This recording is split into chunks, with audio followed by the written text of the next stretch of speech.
एक समय की बात है। एक विशाल जंगल में एक चौड़ी नदी बहती थी।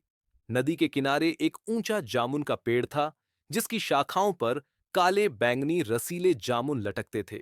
इस पेड़ पर एक समझदार बंदर रहता था, जिसका नाम था चिंटू। चिंटू न सिर्फ चतुर था, बल्कि उसकी आंखों में एक खास चमक थी, जो उसकी बुद्धिमानी को दर्शाती थी। वह हर दिन जामुन खाता, नदी के किनारे बैठकर मछलियों को देखता और अपने दिन का आनंद लेता था। लेकिन उस नदी में एक मगरमच्छ रहता था, जिसका नाम था भोलू। भोलू दिखने में भोला भाला था, लेकिन उसका मन लालच और चालबाजी से भरा था। एक दिन भोलू ने चिंटू को पेड़ की सबसे ऊंची डाल पर बैठे हुए देखा। चिंटू एक जामुन तोड़कर बड़े मजे से खा रहा था। भोलू की आंखों में लालच की चमक आ गई। उसने सोचा, अगर मैं इस बंदर से दोस्ती कर लूं, तो मुझे रोज जामुन मिलेंगे। उसने चिंटू को आवाज लगाई, ए बंदर भाई, तुम्हारा नाम क्या है? मैं तुम्हारा दोस्त बनना चाहता हूं। चिंटू ने नीचे देखा और हंसते हुए कहा, मेरा नाम चिंटू है। और तुम कौन हो? नदी के राजा? भोलू ने मुस्कुराते हुए जवाब दिया, मैं भोलू हूं, इस नदी का मगरमच्छ। चलो, दोस्ती करते हैं। तुम मुझे जामुन दो और मैं तुम्हें नदी के उस पार की सैर कराऊंगा। चिंटू को भोलू की बातों में कुछ शक हुआ। उसने सोचा, यह पंचतंत्र की कहानी जैसा लग रहा है, जहां चालाकी और धोखा छिपा होता है। फिर भी उसने भोलू को परखने के लिए एक जामुन नीचे फेंक दिया। भोलू ने उसे खाया और जोर से तारीफ की, वाह, ऐसा स्वादिष्ट जामुन मैंने कभी नहीं खाया। तुम सच में मेरे दोस्त बनने लायक हो। इस तरह उनकी दोस्ती शुरू हुई। हर दिन चिंटू भोलू को जामुन देता और भोलू उसे अपनी पीठ पर बिठाकर नदी के उस पार ले जाता। वहां चिंटू को नए नए फल, रंग बिरंगे पक्षी और जंगल की खूबसूरती देखने को मिलती। लेकिन चिंटू हमेशा सतर्क रहता था, क्योंकि उसे पता था कि पंचतंत्र की कहानी में दोस्ती के पीछे अक्सर कोई ना कोई चाल होती है। कई दिन बीत गए।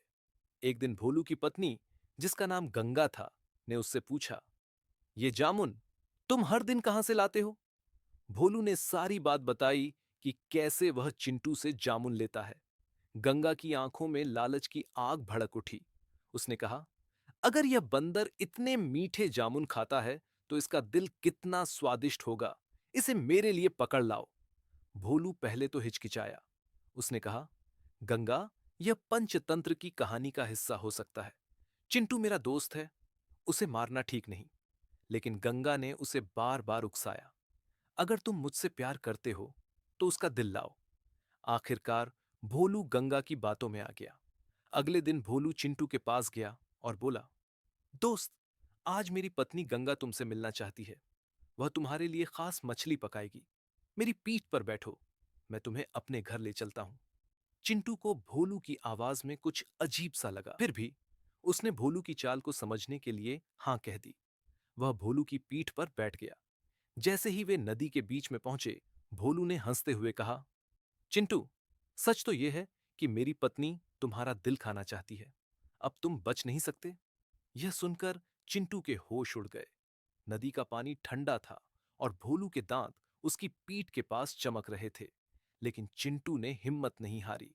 उसने दिमाग लगाया और हंसते हुए कहा, अरे भोलू, तुमने पहले क्यों नहीं बताया? मेरा दिल तो पेड़ पर ही छूट गया है। मैं उसे जामुन के साथ रखता हूं, ताकि वह मीठा बना रहे। चलो, वापस चलते हैं, मैं उसे ले आता हूं। भोलू को चिंटू की बात सच लगी। वह तुरंत किनारे की ओर मुड़ा। जैसे ही वे किनारे पर पहुंचे, चिंटू तेजी से पेड़ पर चढ़ गया और ऊपर से चिल्लाया, भोलू, तुम्हें क्या लगा मैं अपना दिल पेड़ पर छोड़ दूंगा? तुम्हारी चाल समझ में आ गई थी। अब कभी मेरे पास मत आना। चिंटू की चतुराई ने उसे संकट से बाहर निकाला। भोलू को अपनी मूर्खता पर गुस्सा आया और वह जोर जोर से दहाड़ा। लेकिन चिंटू पेड़ की ऊंची डाल पर सुरक्षित था। चिंटू ने ऊपर से कुछ जामुन फेंके और कहा, ये लो, आखिरी बार जामुन खा लो। भोलू चुपचाप जामुन खाकर नदी में वापस चला गया। कई दिन बीत गए। भोलू को अपनी हार बर्दाश्त नहीं हुई। एक दिन वह फिर से चिंटू के पास गया। इस बार उसने उदास चेहरा बनाया और कहा, चिंटू, मुझे अपनी गलती का एहसास हो गया है। मैं सच में तुम्हारा दोस्त बनना चाहता हूं। गंगा भी तुमसे माफी मांगना चाहती है। मेरे साथ चलो, इस बार कोई चाल नहीं।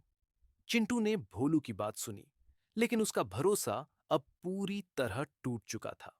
उसने कहा, भोलू, पंचतंत्र की कहानी हमें सिखाती है कि धोखे की दोस्ती कभी सच नहीं होती। तुमने एक बार मुझे धोखा देने की कोशिश की, अब दूसरी बार मौका नहीं दूंगा।